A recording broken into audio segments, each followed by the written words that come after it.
Muy buenas noches, bendiciones, bienvenido a este estudio bíblico, el final del capítulo 11. Para mí es un verdadero privilegio estar con ustedes y leer juntos la palabra de Dios, la Biblia. Lo estamos haciendo en el Nuevo Testamento.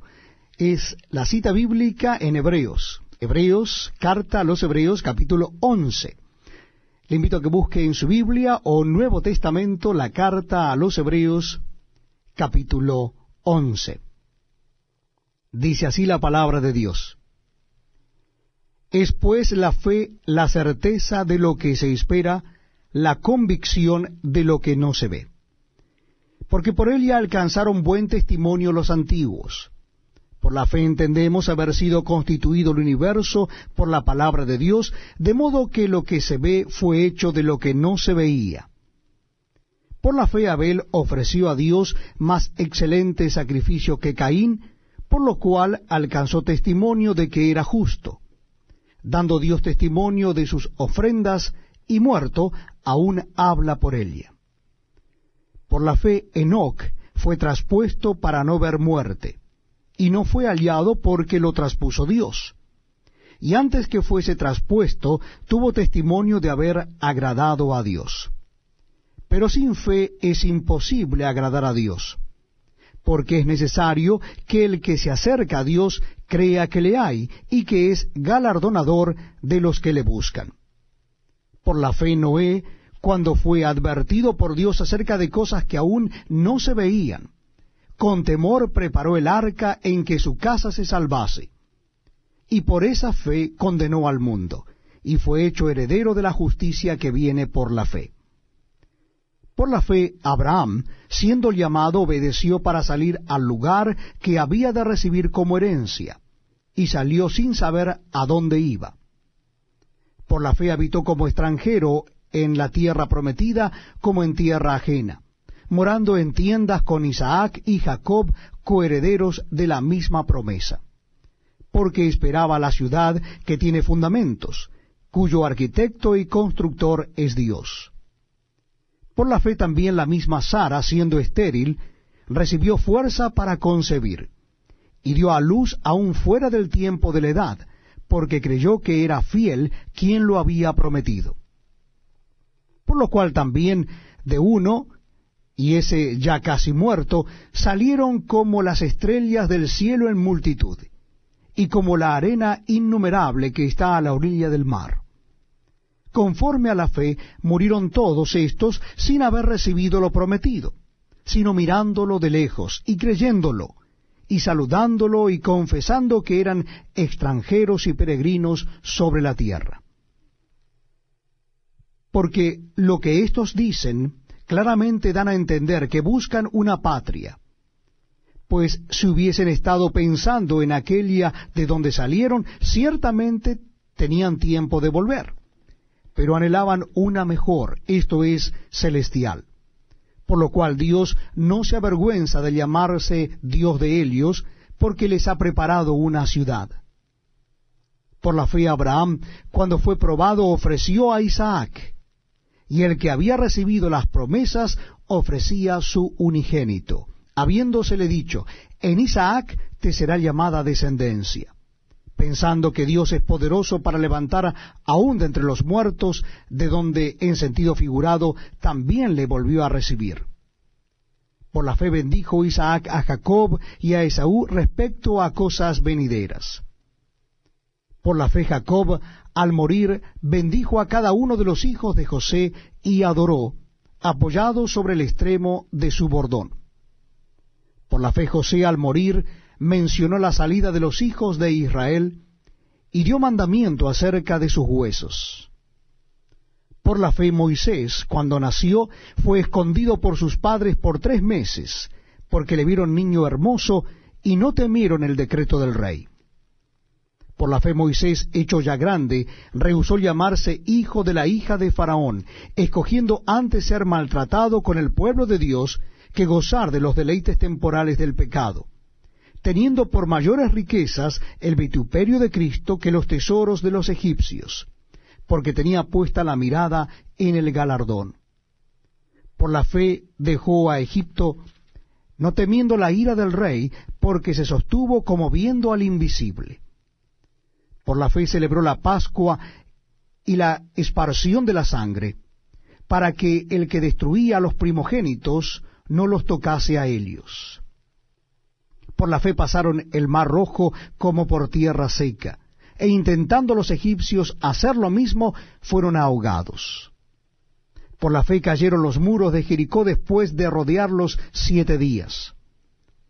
Por la fe Rahab la ramera no pereció juntamente con los desobedientes, habiendo recibido a los espías en paz. ¿Y qué más digo?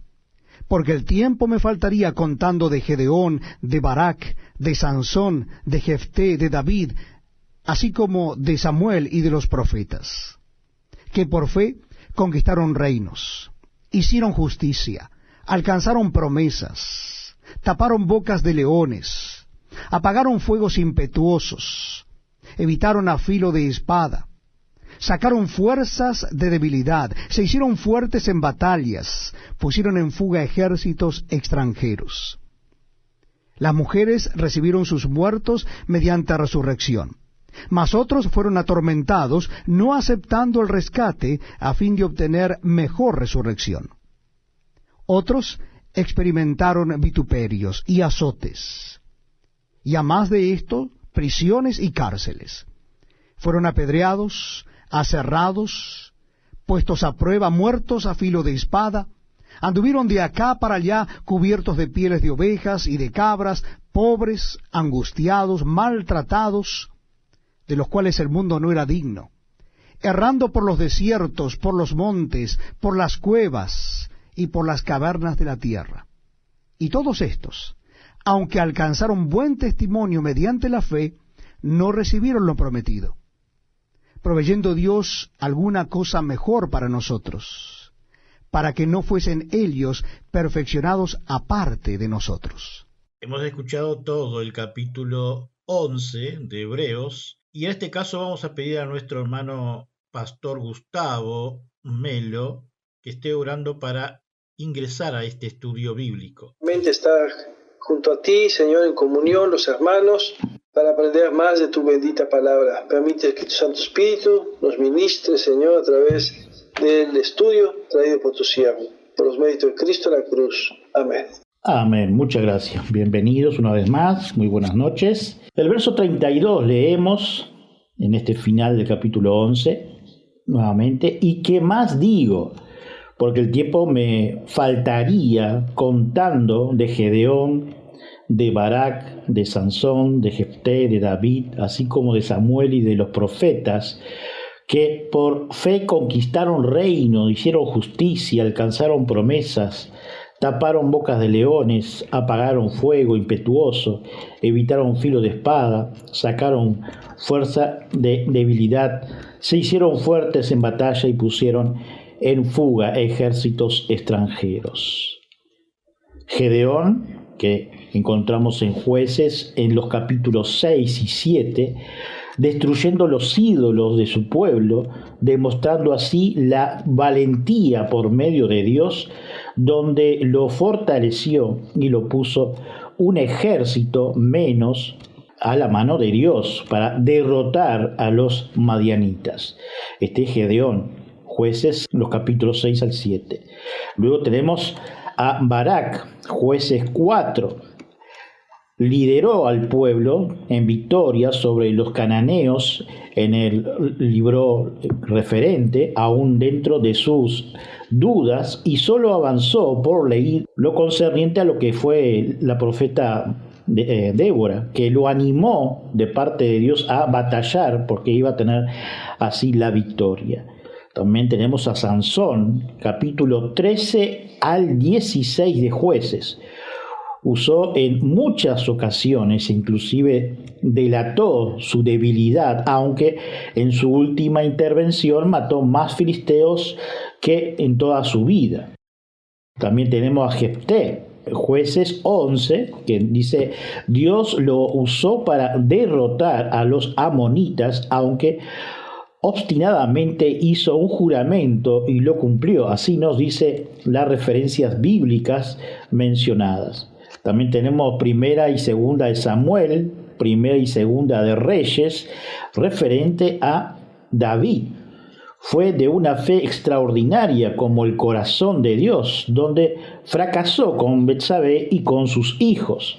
Esa es como referencia de lo que hemos leído en el texto bíblico del 32. En este pasaje nuestro autor recorre la historia de su pueblo y de ella se le presentan a la memoria una figura emblemática tras otra. No las pone en ningún orden especial, pero cuando consideramos las cualidades sobresalientes de cada uno, advertimos la línea de pensamientos que enlaza, dice Berkeley, la historia misma de Gedeón. Se nos cuenta, que hemos dicho, en Jueces 6 y capítulo 7, con solo 300 hombres Gedeón venció a los madianitas que tenía atemorizado a Israel, obteniendo una victoria que quedó grabado ineluditablemente en la memoria de su pueblo y también en la escritura. No olvidemos que fue una batalla de estrategia, no fue de fuerza. La historia de Barak está en Jueces 4 y 5. Bajo la inspiración de la profetisa Débora, Barak reunió a 10.000 hombres jóvenes y se enfrentó con los terribles cananeos con sus 900 carros de hierro y obtuvo una victoria casi increíble. Fue algo así como si una campaña de infantería casi desarmada hubiera derrotado a una división de tanques. La historia de Sansón, el que siempre peleó solo, se encuentra en Jueces 13 al 16, en la soledad de su esplendor de fuerza. Una y otra vez arrastró las situaciones más adversas y siempre salió vencedor. Fue el azote de los filisteos. La historia de Jefté está en Jueces 11 y 12. Era hijo ilegítimo, lo que le redujo a una situación de destierro y a una vida fuera de la ley, pero cuando los amonitas tenían atemorizado a Israel, se le pidió que volviera y obtuvo una tremenda victoria, aunque su voto le costó la vida de su hija. Luego se menciona a David, que para sorpresa de muchos y su propia valentía y sagacidad, llegó a ser preferido a sus hermanos y único y ungido como rey, allí en Primera de Samuel 16, del 1 al 13. Luego mencionamos a Samuel, que le nació a su madre como respuesta a la oración y después larga esterilidad en 1 Samuel 1, y que una y otra vez aparecía solo como el único hombre de Dios, fuerte y fiel en medio de un pueblo atemorizado, descontento y rebelde. Y luego vinieron los profetas, que unos tras otros dieron fiel testimonio personal de Dios, dice Berkeley en su comentario. La lista completa nos presenta a hombres que arrastraron dificultades increíbles en su fidelidad con Dios. Eran hombres que no creían que Dios estaba de parte de las grandes batallas, que estaban dispuestos a asumir riesgos tremendos y hasta a aterrorizar a ellos mismos. Se trataba de hombres que aceptaron alegrías, valentías y confiadas las tareas de llevar la encomienda de que Dios enviaba, que era irresistible en terminar como humanos. Eran hombres que no tenían miedo de quedarse solos y de arrastrar dificultades tremendas por ser leal a Dios. El cuadro de honor de la historia incluye a los que prefieren estar en la memoria con Dios antes que en la mayoría con el mundo, dice Berkeley en su comentario. En la segunda parte del pasaje, el autor de Hebreos dice y enfatiza que parece una ráfaga de ametralladora lo que hicieron estos hombres y otros como ellos.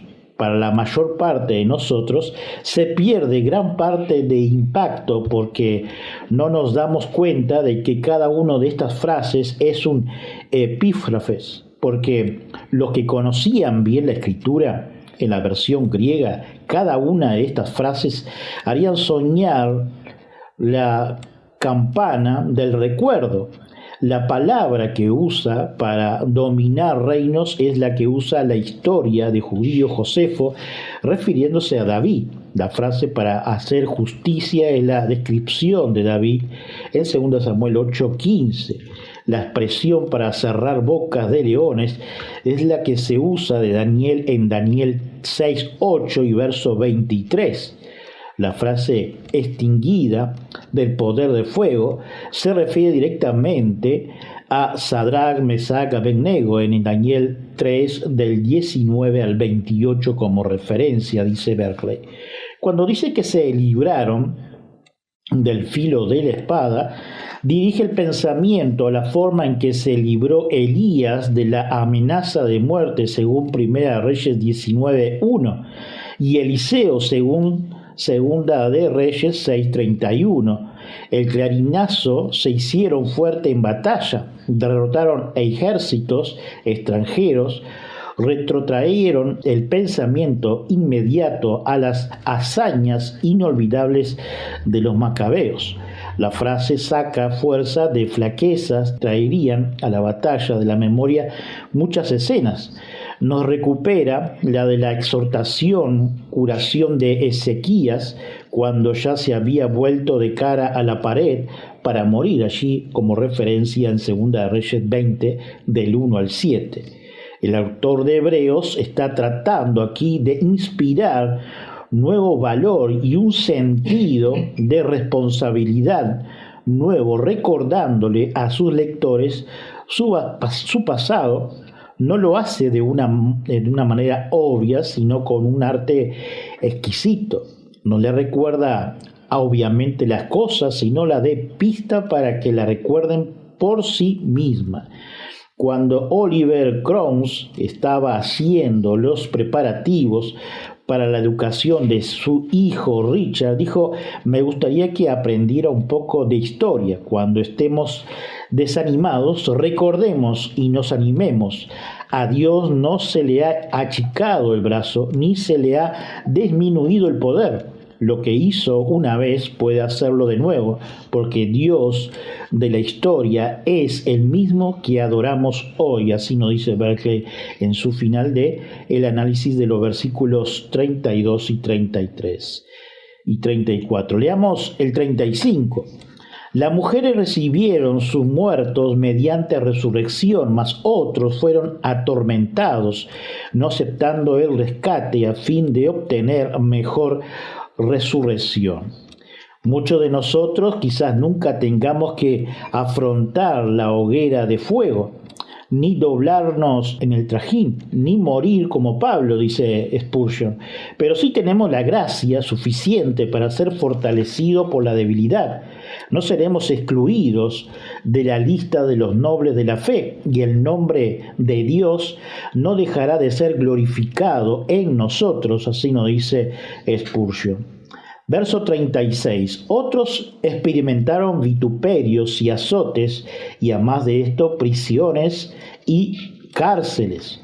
Fueron apedreados, aserrados, puestos a prueba, muertos a filo de espada, anduvieron de acá para allá, cubiertos de pieles de oveja y de cabras, pobres, angustiados, maltratados, de los cuales el mundo no era digno, errando por lo desierto, por los montes, por las cuevas y por las cavernas de la tierra.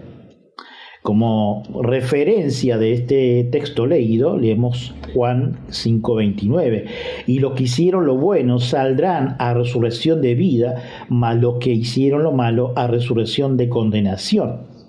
Isaac soportó las crueles burlas de Ismael. Sansón fue burlado en la fiesta de los filisteos.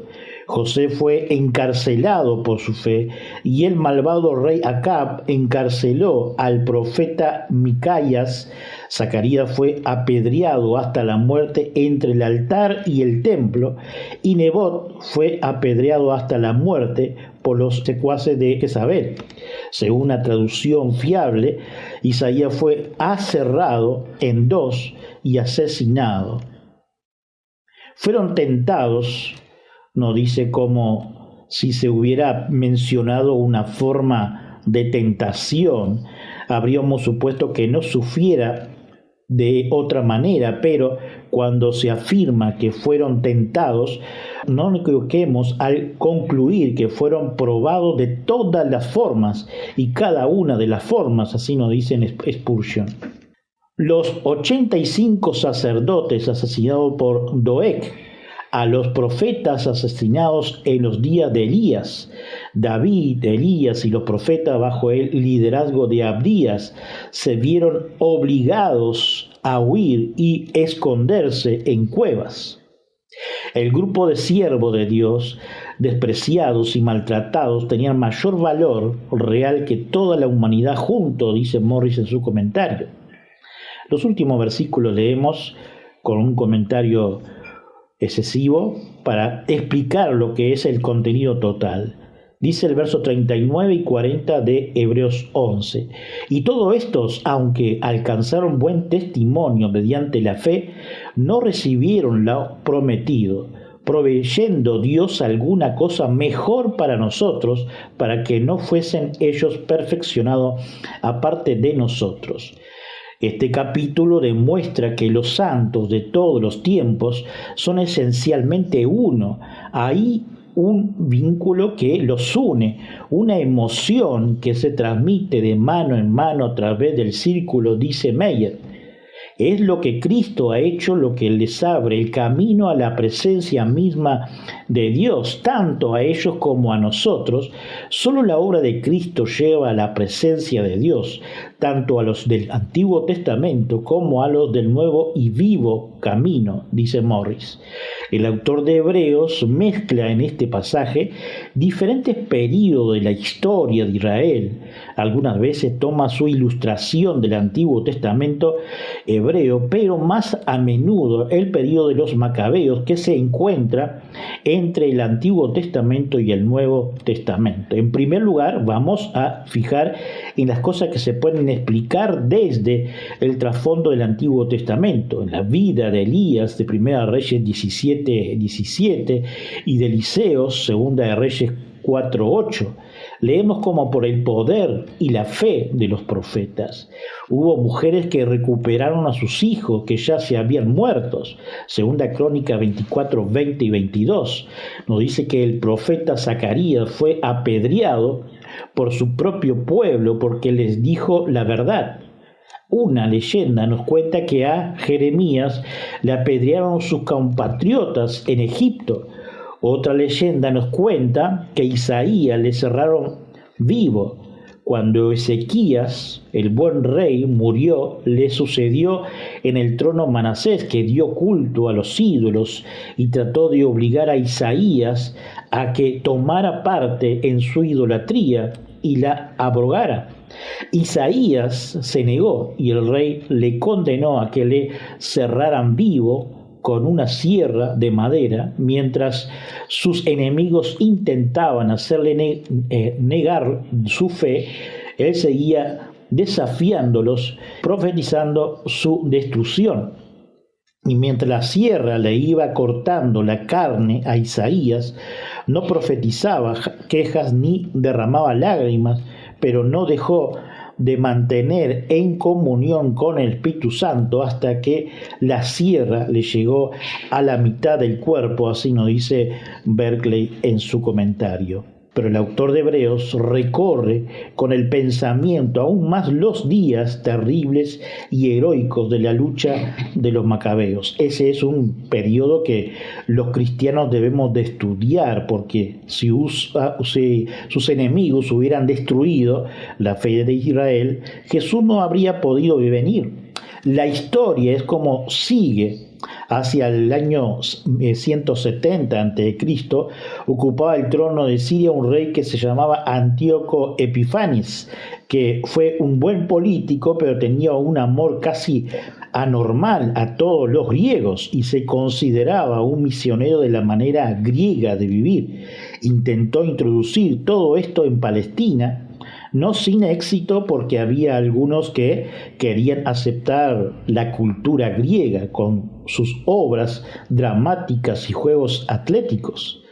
Los atléticos griegos se entrenaban y competían desnudos, y algunos sacerdotes llegaban hasta a operarse para quitarse del cuerpo la señal de la circuncisión y helenizarse del todo. Hasta entonces, lo único que podían conseguir Antíoco había sido causar una división en el pueblo de Israel. La mayor parte de los judíos permanecían inalterables, fieles a su religión, y no se los podía cambiar.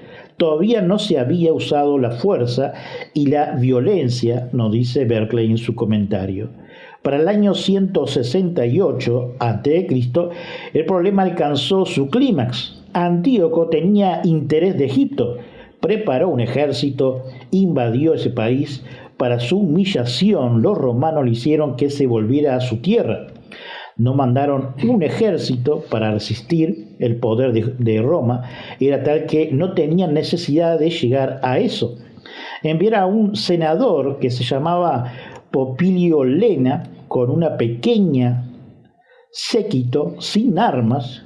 Popilio y Antíoco se encontraron cerca de la frontera de Egipto, como ya se conocían de Roma y había sido amigo, hablaron. Y entonces, muy gentilmente, Popilio le dijo a Antíoco que Roma quería que no prosiguiera con la campaña y que se volviera a casa. Antíoco dijo que ya se lo pensaría. Popilio tomó el bastoncito, trazó un círculo en la arena alrededor de Antíoco y le dijo tranquilamente: piénselo deprisa, tiene que darme la respuesta antes de salir de este círculo. A Antíoco se le pensó un momentito y se dio cuenta de que era imposible desafiar a Roma, así que se fue enojado a su casa. Era una humillación demoler a un rey. Antíoco se volvió a su tierra, medio loco de rabia, y de camino se desvió para Jerusalén, capturando así sin fuerza. Se dice que murieron 80.000 judíos y otros 10.000 fueron vendidos como esclavos, pero aún tenía que ponerse peor las cosas. Saqueó el templo, se llevó el altar de oro de los panes de la proposición del incienso, el candelabro de oro, los instrumentos y vasijas de oro y hasta los velos y las cortinas. Saqueó el tesoro del templo. Y aún peor, en el altar de los holocaustos ofreció a Júpiter sacrificio de puerco y convirtió en un burdel la sala del templo. No omitió ningún sacrificio imaginable y todavía peor, prohibió la circuncisión y la posición de la escritura y de la ley. Ordenó que obligaran a los judíos a comer carne que consideraban inmunda y ofrecer sacrificio a los dioses griegos. Puso inspectores que recorrieran todo el país cobrando que se cumpliera estas órdenes, y si se encontraba gente que la desafiaba, le hacían pasar grandes miserias y crueles tormentos, porque los azotaban con vara y le destrozaban el cuerpo, lo crucificaban mientras estaban todavía vivos y respirando, estrangulando a las mujeres y a sus hijos circuncidados como habían mandado el rey, colgándole los hijos por el cuello como si estuvieran en cruces, y si encontraban algún libro de la ley, lo destruían miserablemente juntamente con los que los poseyeron. Esto está en la historia de Josefo, en el capítulo Antigüedades de Judío, en el capítulo 12. Probablemente este es el plan más sádico que habíamos escuchado y leído. Es fácil comprender que este pasaje se podía leer en relación con los terribles acontecimientos de aquellos días. Imagínense lo que pasaron los profetas y reyes de aquellos tiempos. En este pasaje el autor de Hebreo hace lo que otras veces no menciona. Las cosas abiertas eran mucho mejor el que su lector las recordaran por sí mismo al oír ciertas frases. Al final dice una cosa muy importante, Berkeley. Todos esos héroes de la fe murieron antes de que se cumpliera la promesa de Dios y viniera su Mesías al mundo. Fue como si Dios hubiera arreglado las cosas de tal manera que el pleno resplandor de su gloria no se revela hasta que nosotros y ellos lo pusieran más disfrutar juntos. El autor de Hebreos está diciendo, mirad, la gloria de Dios ha venido, pero fijaos en lo que costó el que pudieran venir. Esa fe prepara el camino del Evangelio. ¿Qué otra cosa podréis hacer sino ser fieles a una herencia así? Dice Berkeley, terminando y llegando al final. Terminamos orando así, hermanos. Gracias, Señor, por esa valentía del capítulo 11 que tú demuestras escrita, Señor, pero también, Señor, nos das esperanza y fe por tu segunda venida. Sabemos, Señor, que tú nos darás fuerza para soportar. Quizás son pruebas y luchas fáciles aquí, Señor, pero te pedimos por esos hermanos que están en diferentes partes del mundo, sufriendo tu causa, Señor, martirizando y siendo muertos quizás en este preciso momento. Oh, Señor, bendícelos, guárdalos, como la historia esa que estaba escuchando, Señor, allí en Irak. Oh Señor, gracias por tu palabra que podemos levantar aquí, Señor, en voz en cuello y libre. Gracias, Señor, por tu gran amor y misericordia. Y, Señor, también supliendo cada una de las necesidades, Señor, tanto espiritual como física, sanando nuestras nanas, Señor. Oh Señor, te damos gracias por estos días, Señor, más allá que sean fríos, y gracias por cada uno de los trabajos que tú nos has dado y por los hermanos que no han podido estar hoy, tú estés bendiciendo, Señor. Gracias, Señor amado. Amén. Saludos, hermanos, bendiciones a todos.